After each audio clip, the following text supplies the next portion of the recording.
ব্যবহার খারাপ করে, প্রতিবেশীর সাথে সম্পর্ক খারাপ, প্রতিবেশীদের কষ্ট দেয়, কি হবে তার? নবী সাল্লাল্লাহু আলাইহি সাল্লাম বলেছেন হুয়া ফিন্নার, সে জাহান্নামে যাবে।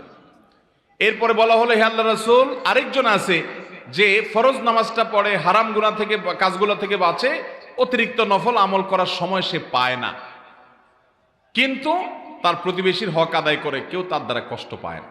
নবী সাল্লাল্লাহু আলাইহি সাল্লাম বলেছেন হুয়া ফিন্নার, এই ব্যক্তি জান্নাত, এই হুয়া ফিল জান্নাহ, এই ব্যক্তি জান্নাতে যাবে। তাহলে বোঝা গেল আপনার ব্যক্তিগত আচার আচরণ যদি খারাপ হয়, মানুষের হক যদি নষ্ট করেন, আপনার নফল আমল ইবাদত আল্লাহর কাছে গ্রহণযোগ্য হবে। তবে যে বোনের কথা বলা হলো, তিনি সত্যিই যদি তার স্বামীর সাথে ব্যবহার খারাপ করেন, আচরণ খারাপ করেন, তিনি গুনাহগার।